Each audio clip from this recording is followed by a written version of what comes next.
As a new agent, did you ever wonder to yourself, well, I got my license, I went through all that schooling, all that training, I passed the state tests, I interviewed a couple brokerages, now what? Let me tell you something.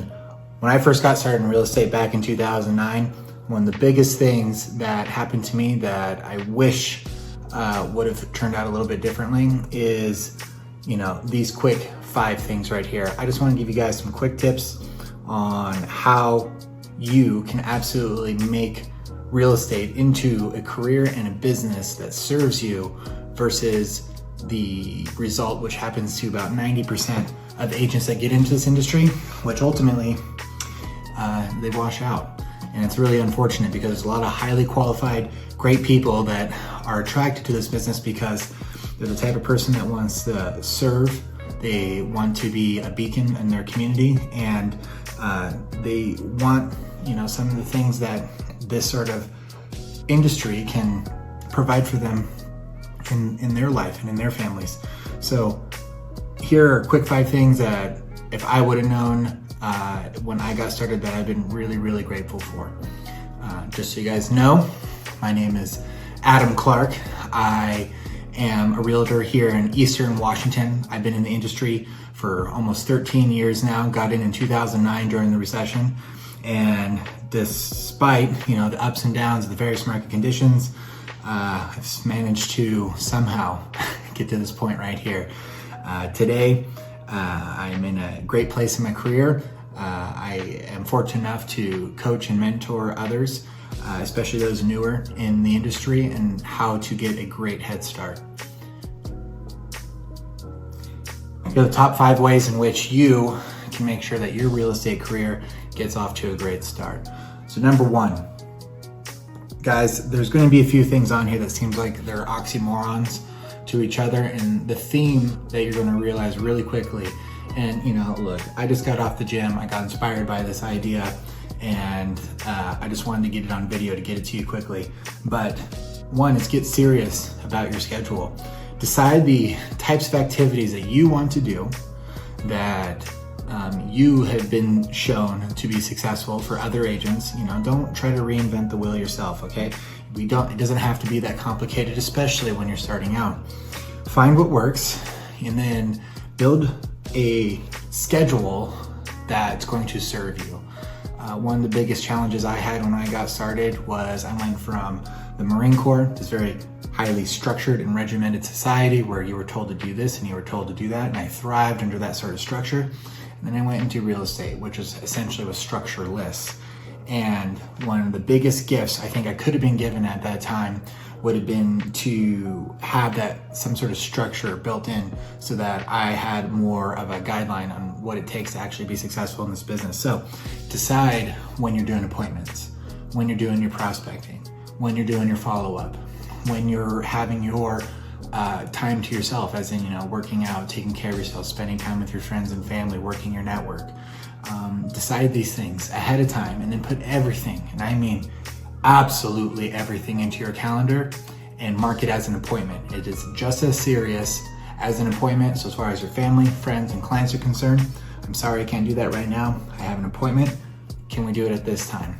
Trust me, when you start respecting your time, people will start to respect your time, and the benefits of that will be paid in absolute dividends later on in your career.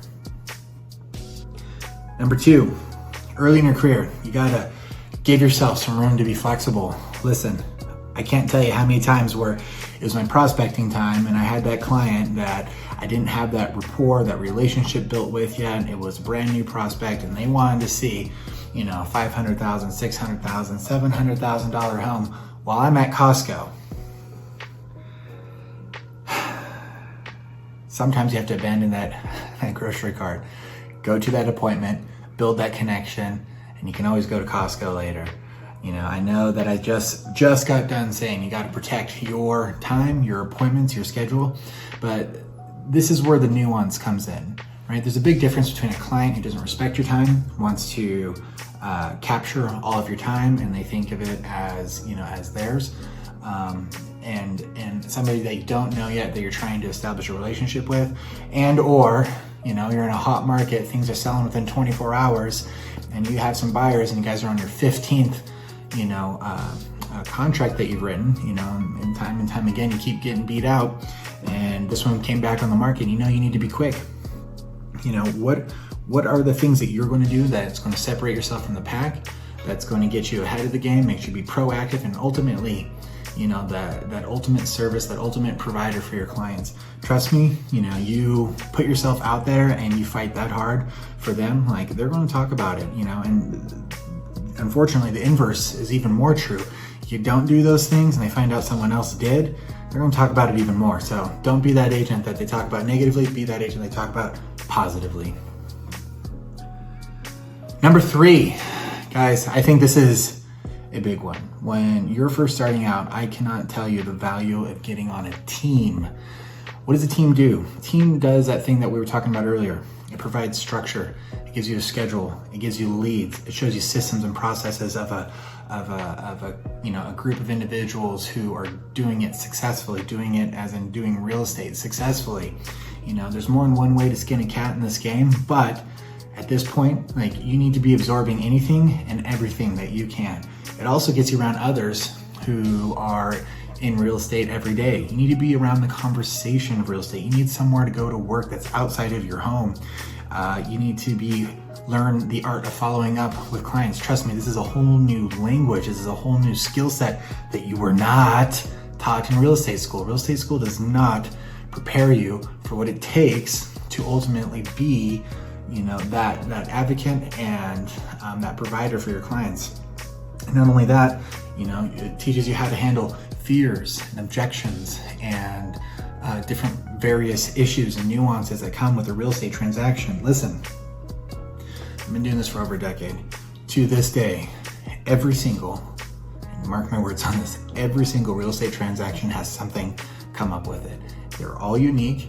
And, I even tell my clients ahead of time, like, look, listen, something is going to happen. My job is to get us around it, through it, under it, and past it. I will get us to the end point, but you got to do what I say. You got to accept my guidance, and I promise you, I will lead you to the end of this. But, something is going to happen between there, between here and there. And, my job is to guide you through it, to guide you past these obstacles, but things are going to happen. So expect it now. So when it does, it's not a big surprise. Right? So when you have these conversations ahead of time with customers and you preset the expectations of what's to come, when problems and issues do arise, it's no longer a big surprise, right? They just now know it's part of the process. But get yourself on a team, get yourself around the conversation in real estate, around those that have already built systems and structures that are successful, so you can start learning the game at that level, right? Learn how to be successful from those that are already doing it. Don't reinvent the wheel. 4. Okay, this is tying into a little bit of some of the previous ones. Find yourself a mentor or a coach, right? Somebody's been doing it for a while, doing it in a way that you want to do it, right? So I realized that, some of my values didn't align with some of the values of realtors at the time who were doing it at a high level. I saw myself, doing it differently, treating people differently, speaking to them differently, thinking about the process differently. I wasn't in it to make the most money. I never have been. The way I see it is if I help the most amount of people, I create the biggest impact, positive impact, right? And that's my goal, the biggest positive impact I can on someone's life. The money flows, okay? And the money flows where the energy goes. So for me, it's about making that impact. I needed to find myself a mentor and a coach that aligned with that, who just happened to be doing it at a high level.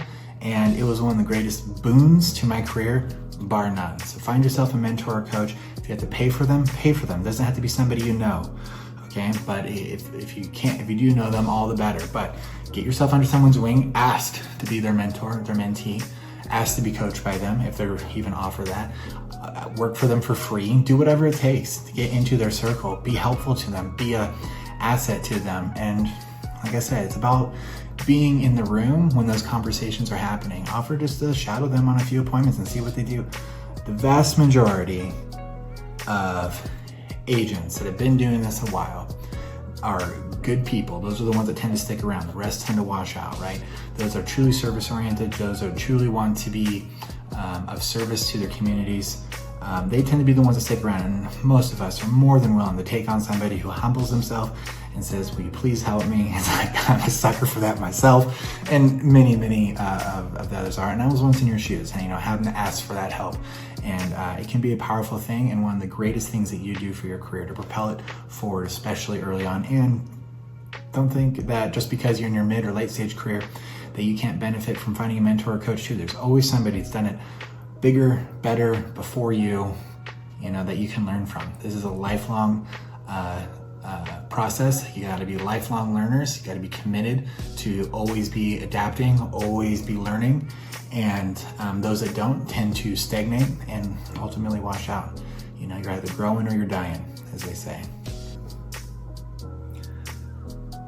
5, always know what you're trying to do to build a better tomorrow. So what do I mean by that? Look, the first 1 to 4 years of your career is definitely going to be a growth phase. It's going to be completely different than the next 1 to 4 years, and then the next 1 to hopefully the rest of your life for many years after that. You have early career, you got mid career, and then you got late career. Different goals and growth targets. Your first 1 to 4 years, depending how aggressive and how committed you are to the process, is going to absolutely be just that, committed to learning the process, getting around people doing it at a high level, learning the conversation of real estate, getting as many transactions under your belt as possible. That means low dollar to high dollar and anything in between. Do not be particular or picky about your work whatsoever. Don't even pretend like you're in a niche. Everything's your niche. Everything is what you do, and you do it all to the best of your ability with enthusiasm. Trust me, that pays dividends down the line. But you can't be so washed up in the weeds here that you're just spinning your wheels and it's just pure chaos, right? Eventually you want to create systems and processes to further organize, further systematize, further automate your business as much as possible so that you can handle more. And not only can you handle more, you'll eventually want to get yourself to a point where you're doing certain types of business in a certain type of way, ones that align more with what your ultimate long-term vision is.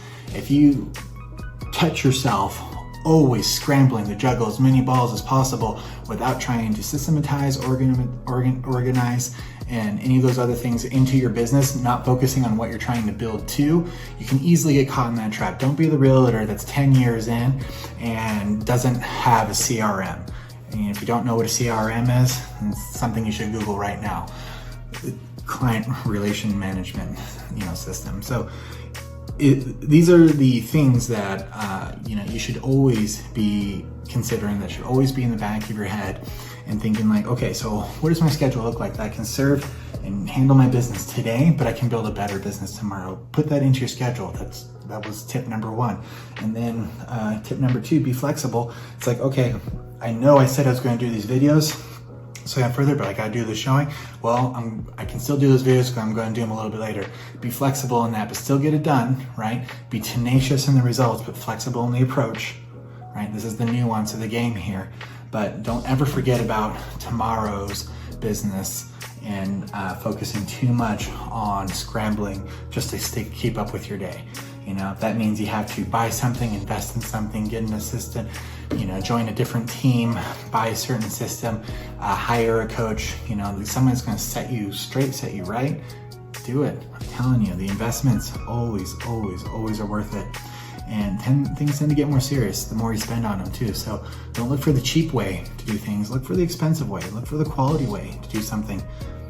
I know that seems like, like crazy talk, but take it for somebody who's been there and who's walked this walk for a long time. Doing things cheaply gets you cheap results. Doing things the expensive way tends to get you the quality results. And that's not an end all be all, but by God, it is a one good data point, an indicator that this is something that you should pay more attention to, not less attention to. If anything, let's just assume all the systems work equally. The one you spend the most money on is the one you care about the most all of a sudden, because now you're vested, literally. Okay guys, so those are my 5 tips on when you're getting started in the real estate game on how to take your career from zero into making money, into ultimately be focusing on how to get yourself into the growth phase of your career. I hope this was helpful for you. These were things that I wish I would have known when I got started. Swear to God, I was one of the last realtors on earth who was handed a phone book Gen Z, a phone book is literally a piece of paper, a book that they used to put everyone's phone number in. I was handed a phone book and was given a handshake and said, good luck. The joke was I was supposed to call everyone in the phone book to try to look for business.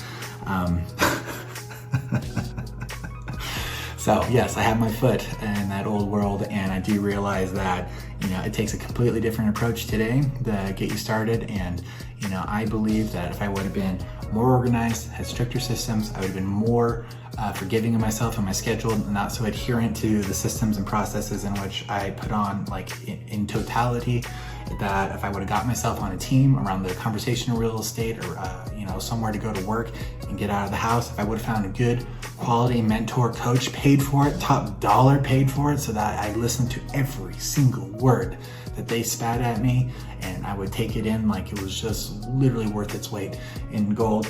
And if I would have known that, what your career looks like in the beginning is the growth phase is completely different than it looks like in your mid and late career. So I believe that I would have been able to get off into a much more aggressive start than I did. Unfortunately, I struggled. I had to learn a lot of this the hard way, and it doesn't have to be like that. So it's just my 2 cents. I hope this helps. Catch you guys next time.